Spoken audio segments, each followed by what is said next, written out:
It is way easier to critique than it is to create.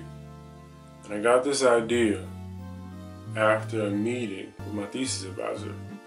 So if you didn't know already, I'm a graduate student going for my PhD in sociology, right? With that being said, I'm working on my thesis project, and my man's $100,000. My thesis advisor really, he really came for my neck. He came through.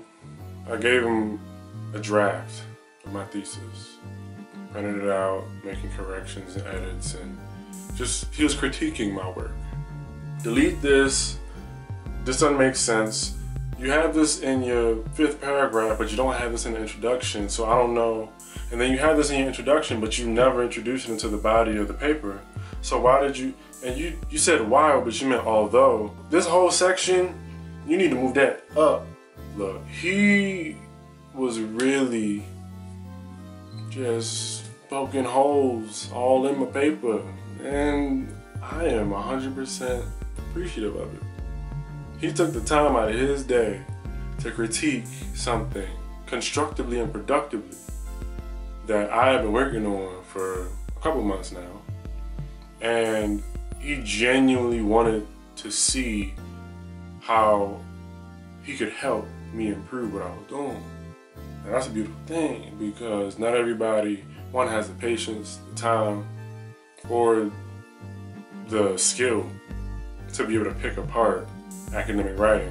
It's part of his job as a university professor, but the way he critiqued what I was doing, it was only for my benefit. So even though it hurt a little bit, because I take my writing personally, I really be like, all right, yo, this sound real good. This turn of phrase makes all the sense in the world in my mind. And I'm really self-conscious about I want to make sure that I don't have all these typos and this idea in my head is accurately conveyed in written form. And anybody who doesn't know what's going on could read my paper and be like, I have a better sense of what he was talking about after reading this. And when I say self-conscious, I don't mean like I'm afraid of my writing or I'm afraid that people will not like what I wrote, but I am hyper sensitive with, how I write. And I just like things to be a particular way. And when my professor be like, no, this ain't it, it's like, for real, come on. You sure? Because from his perspective, it's actually, yes, it's time consuming, and yes, it's a tedious process, but it's much easier to critique than it is to create.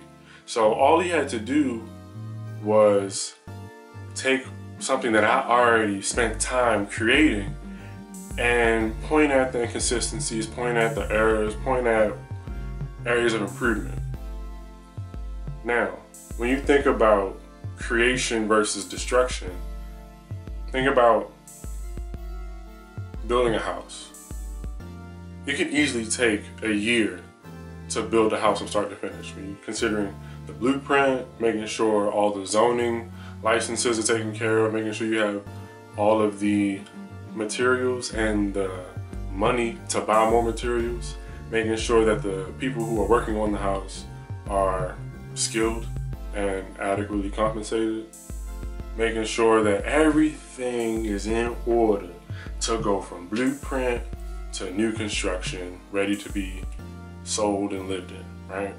And building the house, you take a year, but in 30 seconds, you can get a wrecking ball and just knock the entire house down, and all of the work from the year of construction could be undone in a matter of seconds. So when you think about what it takes to build something up, to create something new from scratch, to take an idea and bring it to life, that takes a lot of mental labor, emotional labor, a lot of physical labor, a lot of time, a lot of details that need to be worked out. It takes a lot to build but it doesn't really take that much to destroy.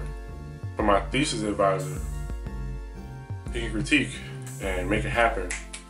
Just boom, boom, boom. I see that. Nope, wrong. Move that there. Move that over here. Nope. Da, da, da.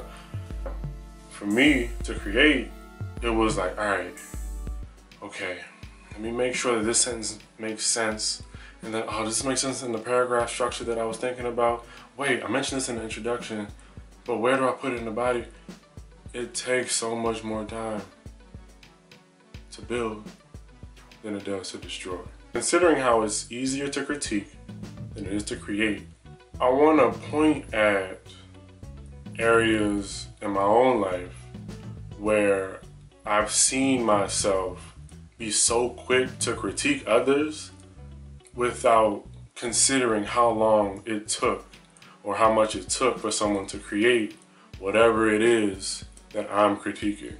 It don't even have to be an academic paper or a piece of artwork or a tangible object or invention.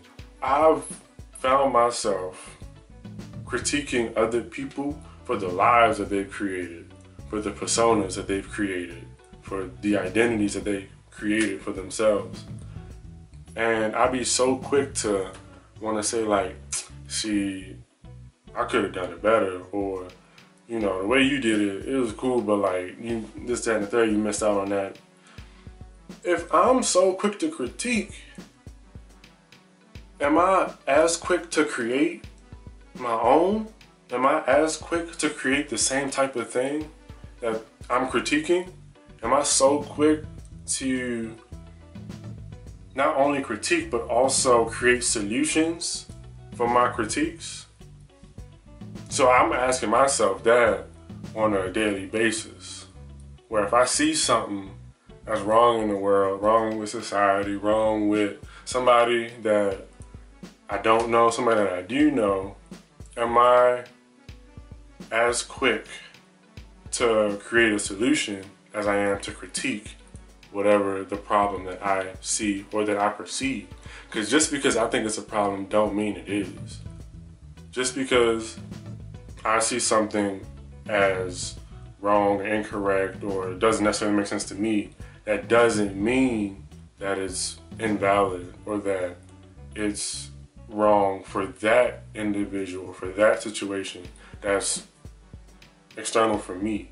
So with that in mind, I'm learning that if I'm gonna critique anything, I better be encouraging with my critique. I better be constructive in my critique. And I better be self-reflective in my critique. As I critique something that someone else created, I should also encourage them to keep creating and to keep going. As I critique, I should be constructive, where I'm adding to whatever they're creating. I'm adding value. I'm adding something that they may have missed or something that they may not have considered before. I'm adding solutions to the problem rather than adding opinions to the problem. My opinions don't fix anything. My action and my involvement and my engagement stands a better chance of creating solutions rather than just me saying, yeah, but I don't know if you want to do that. That's kind of, I don't know. I mean, you like what you got going on there ain't really gonna work, but I'm be over here though. I ain't really pressed about, you know, getting in the mix and help you out. But you know, as I critique, I should also be self-reflective. And okay, I see this person trying to create a solution, or this person is trying to create something new from scratch. All right, I see you creating. Now, what am I creating? Am I creating more mess to be cleaned up? Am I creating more problems than solutions? How can I create more so that whatever I create can help what others are creating? Key point, I cannot be so quick to critique a problem if I'm not going to create a solution for it. Another key point, if I'm going to critique anything, my critique should be encouraging, self-reflective, and constructive. I'll leave you with this. Don't be so quick to critique others as they create and explore their own dimensions.